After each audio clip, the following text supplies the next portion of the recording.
Hello student, welcome to my YouTube channel RN education foundation. हम आपको पढ़ा रहे हैं फिजिक्स, जिसमें आप पढ़ रहे ऋजुरेखीय पथ पर गति। तो आप अच्छे से पढ़ चुके हो ऋजुरेखीय पथ क्या होता है, यानी सरल रेखा पे चलना, यानी एक्स अक्ष या वाई अक्ष या जेड अक्ष के अनुदिश चल रहे हैं। तो हमारा क्या होता है, एक्स अक्ष के अनुदिश या वाई अक्ष या जेड अक्ष। तो ये क्या होता है, सरल रेखीय, अर्थात सीधी सड़क पे चल रहा हो तो सरल रेखीय गति होता है। विराम को समझ चुके हो, यदि कोई वस्तु समय के सापेक्ष उसकी स्थिति में कोई परिवर्तन ना होता तो हम विराम में बोलते हैं। यदि कोई वस्तु समय के सापेक्ष उसकी स्थिति परिवर्तित हो रही हो तो उसे हम क्या बोलते हैं, गति की अवस्था में। फिर हमने पढ़ लिया था 1 डायमेंशन, 2 डायमेंशन और 3 डायमेंशन, यानी किसी वस्तु का निर्धारण करने के लिए एक्स अक्ष, वाई अक्ष और जेड अक्ष केवल लिया जाए तो वहाँ पर क्या होता है 1 डायमेंशन। जब किन्हीं दो अक्षों को एक्स वाई वाई जेड या जेड एक्स लिया जाता है तो उसे 2 डायमेंशन। जब तीनों अक्ष ले लिया जाता है 3 डायमेंशनल। इसी के साथ हम निर्देश तंत्र पढ़े थे। निर्देश तंत्र ऐसा होता है जो किसी वस्तु की कण की स्थिति तथा गति को प्रदर्शित करता है। इसे क्रमशः स्थिति को दिखाने एक्स कामा वाई कामा जेड कामा टी ले लेते हैं। टी क्या ले लिया जाता है, क्योंकि ये समय को प्रदर्शित करता है। तो ये निर्देश तंत्र होता है। निर्देश तंत्र 2 प्रकार का होता है, एक जड़त्वीय और अजड़त्वीय। जड़त्वीय का मतलब जो न्यूटन के गति विषयक नियमों का पालन करता है, जड़त्वीय जो न्यूटन के गति विषयक नियमों का पालन नहीं करता, अजड़त्वीय निर्देश तंत्र करते हैं। तो अब आइए उसी के आगे पढ़ते हैं। बहुत ज़्यादा आपको नहीं था, बस इसी में आगे पढ़ते हैं। तो आगे हमारा टॉपिक क्या है,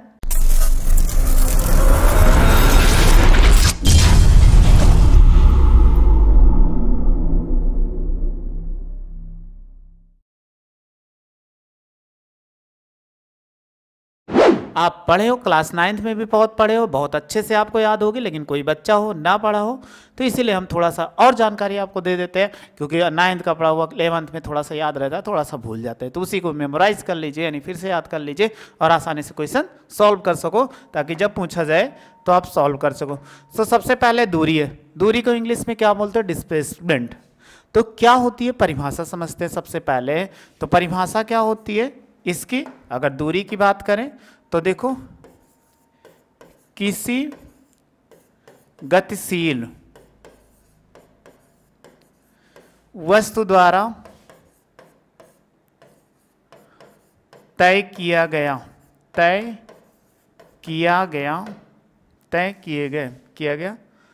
पथ, या तय किए गए, ऐसे लिख दो, किसी वस्तु द्वारा तय किए गए पथ की लंबाई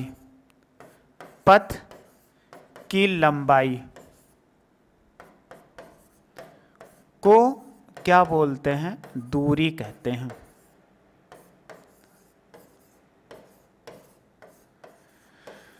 हम क्या कहते हैं, इसको दूरी कहते हैं। ठीक है, यानी किसी वस्तु के द्वारा जो पथ की लंबाई, मतलब जैसे आप कॉलेज जा रहे होंगे तो अपने घर से कॉलेज गए आप, यही तो किए, तो आप 1 किलोमीटर तय किए दूरी, तो पथ की लंबाई कितना, 1 किलोमीटर हो गया। आइए इसको और समझते हैं, आपको समझ में आ चुका होगा। या आप मार्केट किसी कोई सामान लेने जाते हैं तब भी वही सेम स्थिति है।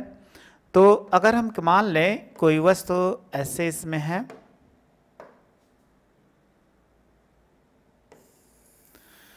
ऐसे एक रेखा है जिस पे आपको चलना है। ये मान लीजिए 0 हो जाए, फिर ये कितना 10 हो जाए, फिर 20 हो जाए, फिर 30, फिर 40, फिर 50 और फिर 60 हो जाए, फिर 70, फिर 80 एंड सो ऑन, ऐसे ये चलता चला जाए। ठीक, अगर आप निगेटिव डायरेक्शन में जाओगे, जब इसके निगेटिव डायरेक्शन में जाओगे तो ये क्या होगा, ये कहोगे कि -10 होगा, -20 होगा, -30 होगा, माइनस क्या होगा 40 होगा, यही तो कहोगे। अब आपसे कहा जाए ये क्या है, किसी वस्तु की स्थिति है, मतलब 0 से अगर कोई वस्तु अपने स्थान पे रुका है वहां से, और कोई व्यक्ति था O से P तक गया, यानी इसको हम P मान लेते हैं। तो बताइए O से, यानी O हो जाए, O से P की दूरी, यानी OP की दूरी। तो आप दूरी कहोगे, आपके सामने ग्राफ लिखा हुआ है, यहाँ से यहाँ तक कितनी दूरी गया, तो कहोगे 80। अगर हम मान ले ये किस में था, मीटर में, तो ये मीटर में होगा, क्योंकि इसको हम मान लेते ये किस में है, मीटर में है, तो ये मीटर में था। अगर कोई व्यक्ति था, अगर हम मान ले ये कोई पॉइंट Q हो जाए, इस पे Q मान ले, तो देखो ओ क्यू की दूरी कितना हो जाएगी, ओ क्यू की दूरी यानी कोई व्यक्ति था ओ से चला क्यू तक गया, तो कितना दूरी कहोगे 60 मीटर। एम का मतलब क्या होता है मीटर। तो ये कोई व्यक्ति था इतनी दूरी चल रहा है, तो ये दूरी ऐसे चल रहा है, कहाँ भी जा रहा है कैसे भी जा रहा है, तो एक्स अक्ष की धनात्मक दिशा, क्योंकि दूरी हमेशा क्या होती है पॉजिटिव होती है, कभी निगेटिव नहीं हो सकती है। तो दूरी ऐसे बढ़ रहे हैं तो हमेशा क्या पॉजिटिव है। कोई जाके इसको मान ले पी क्यू आर आ जाए तो आर तक जाएगा तो ओ आर बराबर कितना हो जाएगा, यही कहोगे कि 40 मीटर। यानी यहाँ से चलना प्रारंभ किया और इसके बाद यहाँ पर गया, ठीक है। लेकिन एक व्यक्ति कहा जाए कि वो क्या क्या कि ओ से गया पी तक, एक व्यक्ति ओ से गया पी तक और पी से पुनः वापस ओ पर चलाया, ठीक है। यानी एक व्यक्ति था, एक व्यक्ति ओ से पी गया, फिर और क्या किया पी से ओ आया, तो उसकी दूरी कितना होगी बताओ। तो आप कहोगे दूरी जब ले लेंगे तो ओ पी और प्लस कितना पी ओ, ये तो कहोगे। तो ओ पी गया कितना 80 मीटर, वापस अगर लौटा तब भी तो 80 मीटर, तो दूरी कितना आप बात करेंगे तो 160 मीटर। तो आपको समझ में आ चुका है दूरी क्या होता है, यानी किसी वस्तु द्वारा तय किए गए पथ की लंबाई को दूरी कहते हैं। अब आइए आगे पढ़ते हैं, दूरी का मात्रक क्या होता है। अगर हम बात करें दूरी का मात्रक, क्योंकि मात्रक होता है, क्योंकि इसको माप रहे हैं तो दूरी का मात्रक जो होता है वो क्या होता है मीटर होता है। आप याद रखिएगा ये कैसी राशि है, दूरी क्या है, दूरी एक अदिश राशि है। अभी आप सदिश सदिश नहीं पढ़े हो, पढ़ोगे आगे, बस थोड़ा सा जान लीजिए अदिश राशि यहाँ पर। तो दूरी क्या है एक अदिश राशि है। अब आप दूरी को अच्छे समझ चुके होंगे, दूरी में कोई प्रॉब्लम नहीं होगी। आप अब इसका स्क्रीनशॉट ले सकते हैं। बस दूरी में आपको इतना ही जानना था, इससे ज़्यादा कोई ज़रूरत नहीं है। जितना आपने समझ लिया आपके लिए क्या है बहुत है, बहुत ज़्यादा नहीं पूछा जाता, ठीक। स्क्रीनशॉट ले लिया होगा। फिर आ जाए विस्थापन, ठीक है। विस्थापन क्या होती है, एक सदिश राशि होती है, ठीक है। अब विस्थापन सदिश राशि है तो हम क्या लिख सकते हैं परिभाषा। देखो दो प्रकार की परिभाषा बनाते हैं।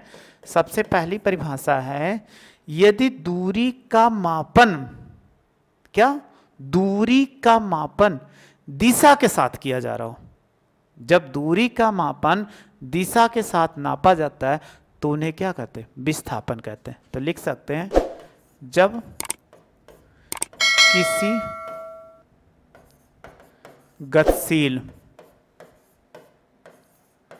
गतिशील वस्तु की दूरी का मापन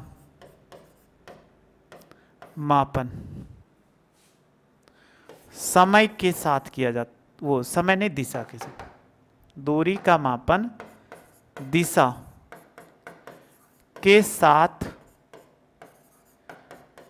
किया जाता है तो उसे क्या बोलते हैं विस्थापन कहते हैं। क्या बोलते हैं विस्थापन कहते हैं। यानी दूरी क्या है एक अदिश राशि है, विस्थापन एक सदिश राशि है।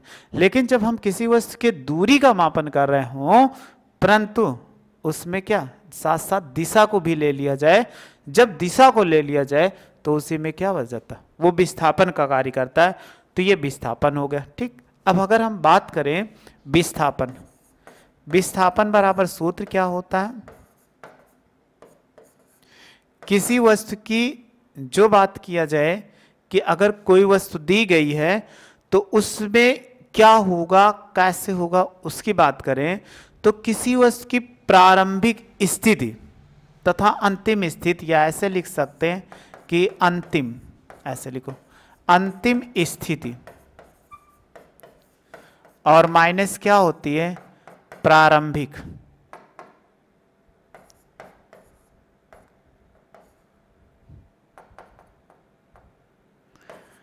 प्रारंभिक स्थिति यानी कोई वस्तु है उसके प्रारंभिक स्थिति तथा अंतिम स्थिति का अंतर, अर्थात हम ऐसे लिख सकते हैं किसी वस्तु की अंतिम स्थिति और प्रारंभिक स्थिति का अंतर क्या कहलाता है?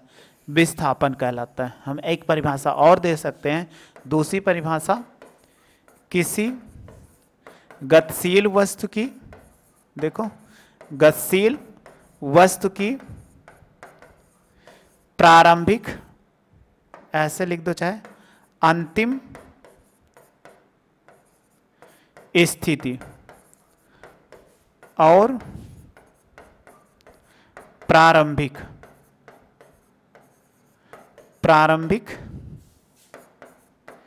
स्थिति का अंतर, घटाव लगाए ना, तो इसी को अंतर को क्या बोलते हैं? विस्थापन कहते हैं, विस्थापन कहते हैं। अब आपको समझ में आ चुका होगा। तो दो परिभाषा, यानी दूरी का मापन जब समय दिशा के साथ किया जाता है तो विस्थापन कहलाता है, या किसी वस्तु की प्रारंभिक स्थिति तथा अंतिम स्थिति के बीच का अंतर विस्थापन कहलाता है। अब आइए इसको और समझते हैं हम किसकी सहायता से? डायग्राम की सहायता से। अगर हमने कहा कि एक ये था, एक कोई वस्तु थी, जैसे एक रेखा खींच दिया, इस रेखा को हम सहायता समझते हैं, ये कह दिया 0 होगा, ये कितना 10 हो जाए, ये 20 हो जाए, ये 30, फिर 40, 50, 60, 70, 80, 90 हो जाए। अगर आप निगेटिव डायरेक्शन में बढ़ो तो ये क्या हो जाए? माइनस, बोलो कितना? -10, -20, -30, -40 एंड सो ऑन, ऐसे चला जाएगा। अभी हमने बात किया ये O था, कोई वस्तु है P पर स्थित है। अब कोई वस्तु क्या है? P O पर स्थित है, O से P तक गया। तो देखो अगर आपको बात किया जाए ये कौन सी स्थिति? प्रारंभिक O, अंतिम स्थिति क्या होगा? P हो जाएगा। तो अगर हम विस्थापन निकालें तो विस्थापन कितना होगा? अगर आप विस्थापन निकालो तो अंतिम स्थिति कितना? ये 80 मीटर हो गया, और माइनस बिंदु O पर स्थित था 0 मीटर। तो 80 में से 0 घटाओ, या ऐसे लिख दे रहे हैं आप, जल्दी समझ जाओ। ये 80 - 0 बराबर कितना? 80 मीटर। जो देखो इनके और इनके बीच का अंतर कितना है? 80 मीटर है। हमने एक पॉइंट फिर इसी पे माना था, आपने पढ़ा था क्या? Q। तो हमें पूछ रहा है इन दोनों बिंदुओं के बीच का विस्थापन कितना होगा। तो हमेशा एक मूल बिंदु है उसके पॉजिटिव डायरेक्शन में, यानी एक्स अक्ष की धन दिशा पे। तो हम देखो क्या कर रहे हैं, किसी वस्तु की दूरी एक्स अक्ष की धन दिशा में माप रहे हैं। तो अगर हम फिर विस्थापन निकालते हैं तो फिर विस्थापन निकालो, अगर पी क्यू का विस्थापन निकालो तो कितना हो जाएगा? पी क्यू का विस्थापन। तो बताइए कोई वस्तु थी वो कहां पर स्थित थी? 80 मीटर पी पर स्थित हो गई, यहां पर, यहां से गई इस पर स्थित हो गई 80 मीटर पे। अब वो फिर लौट के किस पे आई? 60 मीटर पे। तो हमें क्या निकालना है? विस्थापन। तो अंतिम स्थिति कितना है? अगर आप बात करोगे तो कहोगे 60, और प्रारंभिक स्थिति कितना है? 80, और घटा दो तो -20 मीटर। समझ में? कोई आपको प्रॉब्लम नहीं रही होगी कि कोई यहां से प्रॉब्लम रही होगी कि यहां से इस पर कोई प्रॉब्लम है, क्योंकि ये यहां से गया और इसके बाद लौट के कहां आ गया? यहां पे आ गया। तो अब आया तो इनके बीच का अंतर देखो, अगर 60, 10, 70, 10, 80 तो 20 के तो है। तो वही कह रहा विस्थापन दोनों बीच का अंतर, जो दोनों के P और Q के बीच का अंतर कितना? -20 है। तो -20 ये बता रहा है कि अर्थात जो कोई भी हो अगर विस्थापन तो ऋणात्मक भी हो सकता है। दूरी सदैव क्या पॉजिटिव हो सकती है, लेकिन दूरी कभी शून्य नहीं हो सकती। अब विस्थापन क्या हो सकता है? देखो ये हो जाए और यहां से। अब कोई वस्तु हमने कहा था P पर था 80 पर, यहां पर, अब वो लौट के चलते चलते चलते O पर आ जाए। जब O पर आ जाएगा तो आप देखोगे इनके बीच का कि विस्थापन अगर निकाला जाए कि ये स्थित था इस पे, और इसके बाद फिर लौटते हुए या यहीं पे चलते हुए फिर ये लौट के पुनः अपनी स्थिति पे आ जाता है। तो देखो O से P तक दूरी कितना 80 और 80 से फिर वापस लौट के आया, तो बताइए विस्थापन कितना होगा? शून्य हो जाएगा। सिंपल सी भाषा में आप अपने घर से कॉलेज जाते हो जिस रास्ते से, उसी रास्ते से फिर आप कॉलेज से घर चले जाते हो, तो आपका विस्थापन कितना होगा? 0 होगा, क्योंकि जहां से चलो वहीं पे तुरंत पहुंच जाओ। यानी 80 मीटर गए, फिर 80 मीटर आप वापस लौट आए, यही तो गए। कि अगर हम बात करें जैसे अभी हमने बात किया O से P तक गए तो कितना दूरी? 80 मीटर, यही तो कहोगे। अब इसके बाद P से O तक आओ, तब भी तो आप 80 मीटर आओगे, और घटा दोगे तो ये कितना हो जाएगा? 0 हो जाएगा। इसलिए विस्थापन शून्य हो सकता है।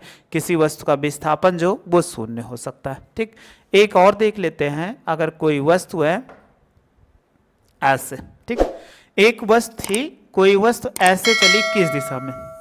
सपोज कर लो पूर्व दिशा में। कितना मीटर? 4 मीटर, यानी O पर स्थित थी। फिर इसके बाद वो क्या गई? लेफ्ट साइड मुड़कर 90 अंश चली गई। ये कितना? 3 मीटर चली गई, और O से P पर गई और Q पर पहुंच गई। तो O से Q का विस्थापन कितना होगा? जब O से Q का विस्थापन क्या होगा यही पूछ रहा है। तो आप देखो ये 90 अंश के कोण पर गई जरूर। अब इन पे पाइथागोरस थ्योरम लगा दो। तो आपने पढ़ा था, क्या पढ़ा था? पाइथागोरस थ्योरम, पाइथागोरस प्रमेय। पाइथागोरस प्रमेय क्या कहती है कि कण का स्क्वायर बराबर क्या होता है? लंब का स्क्वायर और प्लस आधार का स्क्वायर। ये आप अच्छे तरीके से पढ़े होंगे, क्योंकि आप किस क्लास में हो? इंटर में हो। अगर ये स्क्वायर है उस तरफ जाता है तो स्क्वायर रूट हो जाता है। लंब स्क्वायर प्लस कितना हो जाएगा? आधार स्क्वायर। चलिए लंब का मान कितना? ये देखो 3 का स्क्वायर, और आधार का मान कितना? 4 का स्क्वायर। अगर आप करोगे तो 3 त्रिका कितना? 9, और 4 चौक 16, 16 9 कितना? 25। अगर हम कहें आप 25 का वर्गमूल ले लो, तो कण क्या है? OQ है कि नहीं? अगर कण की बात करें तो ये OQ था, यही तो था OQ। तो अगर ये कण आ गया तो 25 का वर्गमूल कितना होता है? 5 मीटर। अगर ये मीटर में था तो OQ बराबर कितना आ गया? 5 मीटर हो गया। तो अगर इसमें कोई भी मिलता है तो हम ऐसे क्या नियम लगा सकते हैं? चाहे जैसा हो, आप आसानी से नियम लगा के समझ सकते हो कि कैसे विस्थापन क्या होता है। अब आप इसका स्क्रीनशॉट ले लो, फिर आगे बढ़ते हैं।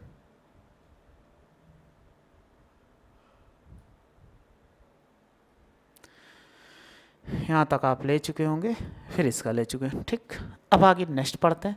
दूरी और विस्थापन में अंतर क्या होता है? तो आपने पढ़ लिया, ठीक है। क्या था, क्या कह रहा है कि दूरी और विस्थापन में अंतर क्या होगा? ठीक है, हमने ऐसे बना लिया।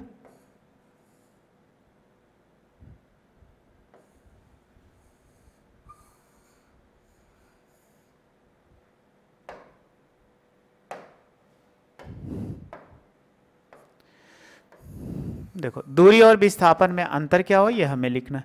तो हम इस साइड लिख लेते हैं दूरी, और दूसरे साइड क्या लिख लेते हैं? क्या? विस्थापन। अब दूरी और विस्थापन में आपको क्या बताना है? अंतर बताना है। तो आप तो अंतर तो जानते होंगे। अभी कहें लड़के और लड़कियों में अंतर बताओ, तो क्या बताओगे? कहोगे लड़कियों के बाल बड़े बड़े होते हैं, लड़कों के बाल छोटे छोटे होते हैं, लेकिन कपड़े भी चेंजिंग होते हैं। सेम उसी प्रकार अंतर, अंतर का मतलब जो दोनों में डिफरेंट रहे, समान नहीं। अंतर क्या क्या समानता होती? अब समानता में कहा जाए लड़कों को 2 आँख होती है, लड़कियों की भी 2 आँख होती है, तो वो सब नहीं। अंतर बताना है, अंतर डिफरेंट। तो आपको क्या है, सबसे पहले बात किया जाए इन पे, ये क्या होती है? अगर हम दूरी के शॉर्ट फॉर्म में लिख रहे हैं, तय किए गए क्या होता है? तय किए गए, ऐसे हम परिभाषा लिख देते हैं। क्या होता है? वस्तु द्वारा तय किया गया पथ, दूरी कहलाता है।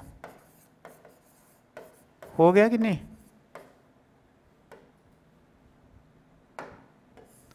तय किया गया पथ क्या कहलाता है? दूरी कहलाता है। समझ में? अब इसमें क्या होता है, आपने पढ़ा था इसका कि दूरी का, देखो इसमें अगर इसके पढ़ें तो किसी वस्तु की अंतिम स्थिति, अंतिम और प्रारंभिक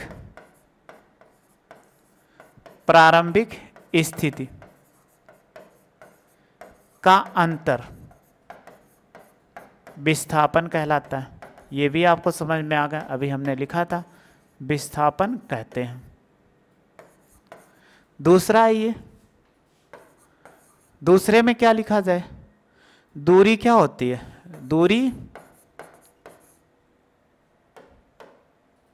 दूरी सदैव धनात्मक होती है।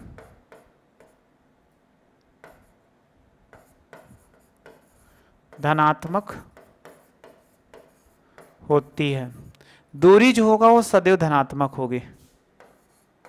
दूसरा हो जाएगा इसमें विस्थापन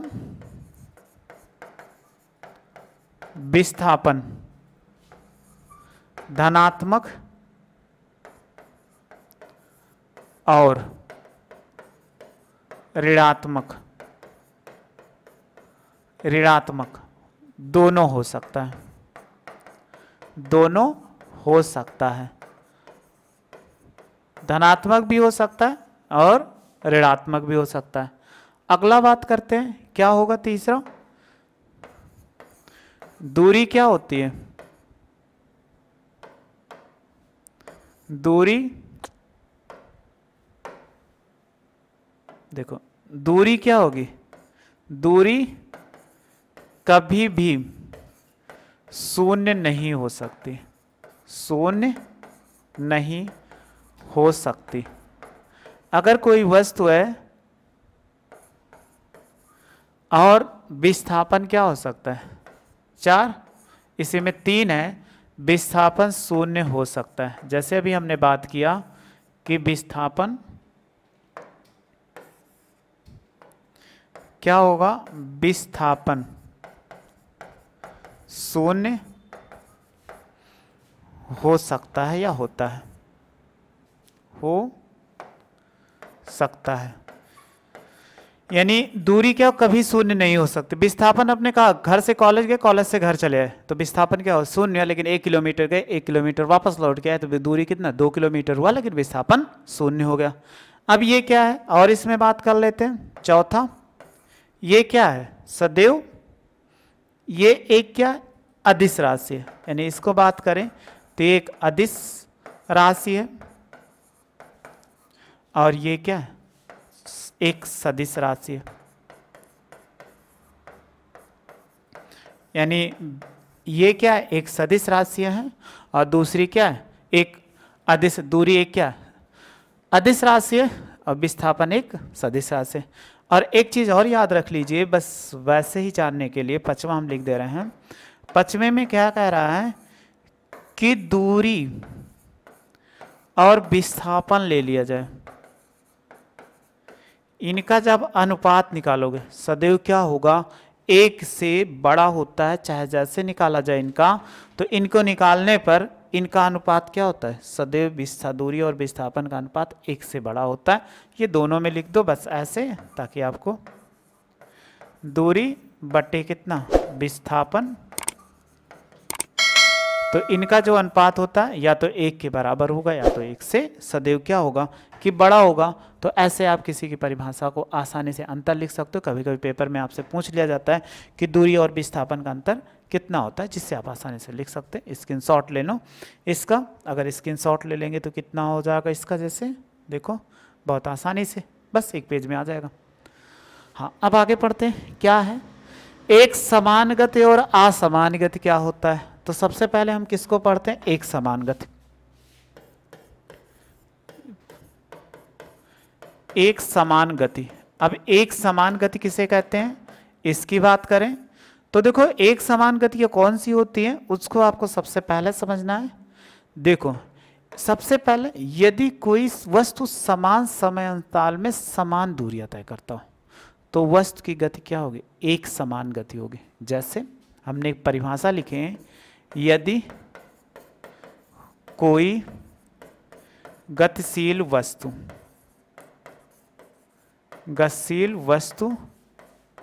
समान समय अंतराल, याद रखना समान समय अंतराल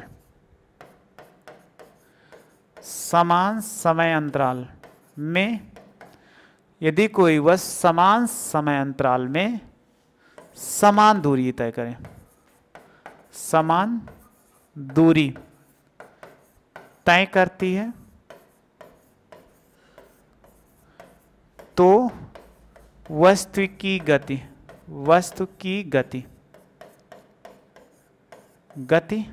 क्या कहलाएगी, एक समान गति कहलाती है। एक समान गति कहलाती है। समझ में आ गया होगा कि क्या होता है, यदि कोई वस्तु हो समान समय अंतराल में समान दूरियां तय कर रही हो, मतलब कोई वस्तु चल रही हो समान समय अंतराल में, तो जब हम समय अंतराल को ले लें तो समान दूरियां तय करती हो, तो इसी को हम बोलते एक समान गति। अब अभी आपको नहीं समझ में आया होगा तो और समझाते हैं आपको, क्योंकि जितने ज़्यादा समझोगे उतने आपको रटने की कम आवश्यकता पड़ेगी। और आप जानते हो, नहीं जानते हो कि तो जान जाओ, फिजिक्स रट के नहीं तैयार किया जा सकता, क्योंकि या केमिस्ट्री हो कुछ भी हो, अपने आप में ये ब्रॉड सिलेबस होता है। ब्रॉड सिलेबस होता है तो उनको समझकर ही तैयार किया जा सकता है, और रटने की बस की बात नहीं है। चलिए फिर हम लिखते हैं, अगर मान लें ये कोई बस 0 था और ये 10 हो जाए, ये 20, 30, 40, 50, 60, 70, 80, 90, 100, यानी कोई वस्तु थी, उसके द्वारा आपको दिखाया गया कि ये कितना था, ऐसे इस पर था। अब कोई वस्तु होगी, अगर वो क्या करे, समान समय अंतराल में समान दूरियां तय करें। अगर ये वस्तु चल रही है तो इस पे क्या होगा, अगर हम बात करें तो ये दूरी को दिखाया गया, और अगर हम समय के साथ दिखाएं तो एक सेकेंड, इसी में अगर हम समय को दिखाएं, ये हो गया। अब कोई वस्तु है, सबसे पहले यहां पर एक 0 ले लेंगे, फिर इसके बाद 1 सेकेंड ले लिया जाए। अगर कोई वस्तु है 1 सेकेंड, फिर हमने क्या कर दिया, 2 सेकेंड ले लिया, फिर इसके बाद 3 सेकेंड ले लिया, फिर कितना 4 सेकेंड, और फिर कितना कहोगे 5 सेकेंड, ऐसे बढ़ते हुए चले जाएं तो 6 सेकेंड, 6 सेकेंड हो जाए। ठीक, अगर हमने सबसे पहले बात किया, कोई वस्तु चल रही थी, ठीक है, वो 1 सेकेंड में कितनी दूरी तय की, अगर आपसे बात किया जाए कहोगे 10 मीटर। ठीक, यानी 1 सेकेंड में क्या तय की, वो 10 मीटर दूरी तय की, यानी यहां से यहां तक। ठीक, इनका अंतराल 0 और 1 का अंतराल कितना होगा, कहोगे 1 सेकेंड। ठीक है, फिर कोई वही वस्तु थी, या उसी वस्तु की बात किया जाए अगले 1 सेकेंड के अंतराल में, तो वो कितनी चल चुकी थी, 20 मीटर दूरी। देखो यहां से यहां तक 1 सेकेंड, 0 से 1 तक 1 से 2 तक 20 मीटर चली, तो अंतराल फिर कितना हो गया, उतने ही हुआ, क्योंकि इनमें देखो 10 था, यहाँ पे 20 हो गया। अगर हम कहें अगले सेकेंड में वहां पर पहुंच जाए तो ये कितना 30 मीटर चली। ठीक, फिर ऐसे ये वस्तु चलती हुई चौथे सेकेंड में कितना पहुंच गई, अगर बात करें तो ये कितना 40 मीटर, और 50वें सेकेंड में, तो देखो 1 सेकेंड का अंतर, 1 सेकेंड के अंतराल में 10, अगले सेकेंड में देखो फिर 10 चली, अगले 2 से 3 सेकंड में फिर 10 चल गए तो 30 हो गया, फिर अगले सेकंड में कितना चल गए 40 मीटर। तो देखो समान समय अंतराल में, मतलब इनके समय अंतराल समान दूरियां तय करता है। 0 और 1 के बीच में लो तब भी वो आपका इतना चलेगा, 1 और 2 के बीच में ले लोगे समय तब भी ये 10 मीटर चला है, 10 मीटर तभी तो चला है 20, और 2 और 3 के ले लो तो 20 चला था, आगे फिर 10 चला। तो यही कह रहा है समय अंतराल में क्या करती है, समान दूरियां चल रही हो, जब समान दूरियां चल रही हो तो वस्तु की चाल क्या होती है, असमान चाल हो, वो समान चाल होती है। तो इसी को बस हमने ऐसे एक ग्राफ दिखा दिया, तो ऐसे मीटर पे चलते चले जाएं।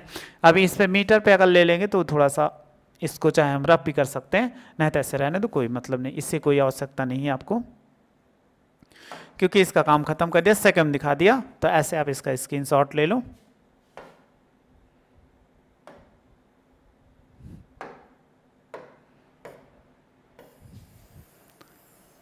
चलिए आगे, इसका पहले स्क्रीनशॉट ले लो आप। हाँ, आपने स्क्रीनशॉट ले लिया इसका।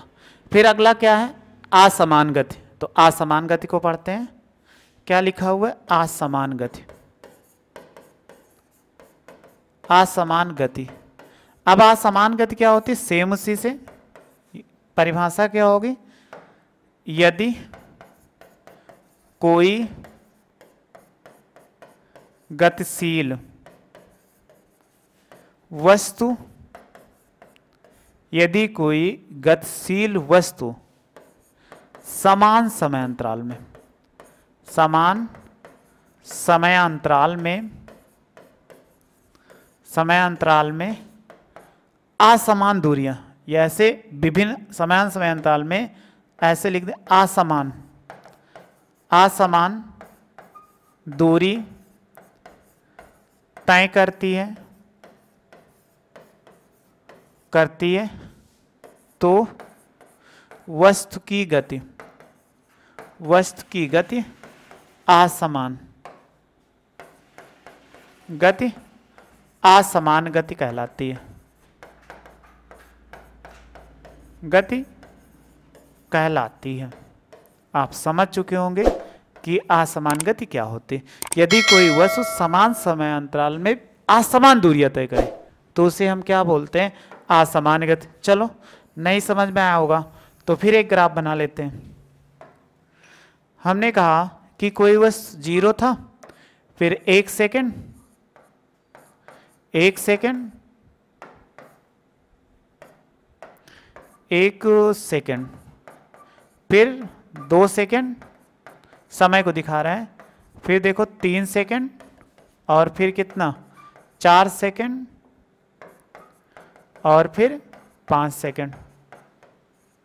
अब कोई वस्तु थी समान समय अंतराल में, मतलब दो वस्तुओं के बीच का अंतर समान होना, यानी समय का अंतर समान हो लेकिन दूरियां क्या क्या भिन्न हो।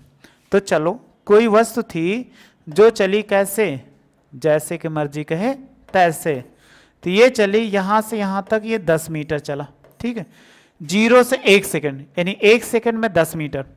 फिर आप देखो जब ये चली तो ये कह दिया हमने 30 मीटर चल दी, यानी अगले में पहले में 10 मीटर, और देखो 1 सेकंड के 2 सेकंड पश्चात अगर 30 मीटर चल दी तो यही कहोगे पहले 10 चली थी, अगले 1 सेकंड में 20 मीटर चल गई। चली कि नहीं, क्योंकि अगर यहां से देखा जाए 30 कैसे होगा, ये 20 मीटर चली होगी तभी तो 30 होगा, 20 10 30। तो देखो अगले सेकंड में, सेकंड यहां 1 था, इसके बीच में 1 सेकंड था, लेकिन दूरी कितना असमान तय कर ली।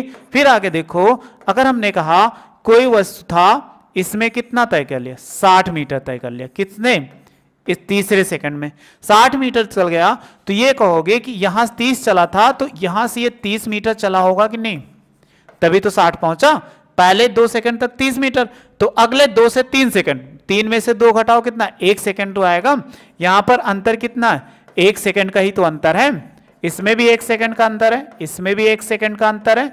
जब सब में 1 सेकंड का अंतर है तो दूरी देखो कैसे रहे, 60 मीटर यहां से यहां तक चला था, तो अगले सेकंड में 30 मीटर। तो यही तो कह रहा है, दूरियां पहले में 20 चला, फिर इसमें बाद 30 चल लिया, ठीक है। अगर एक और बात कर लें तो अगर हम इसमें कह दें कि ये 100 मीटर चल दिया यहां तक, तो इसमें चला था तो इसमें कितना चल दिया होगा, 40 मीटर चला रहा होगा तभी तो आगे पहुंचेगा, क्योंकि इसमें 40 मीटर ज्यादा चला ना, यानी 1 सेकंड का अंतर था लेकिन दूरी कितना 40 मीटर ज्यादा चल दिया। तो यही इसमें कह रहा है यदि वस्तुओं की क्या हो, समय अंतराल समान हो लेकिन दूरियां क्या हो, भिन्न भिन्न हो, तो वस्तु की गति असमान गति कहलाती है, जो आप अच्छे से समझ चुके होंगे। इसमें ऐसा कोई प्रॉब्लम नहीं होगा कि आपको कोई प्रॉब्लम होगा।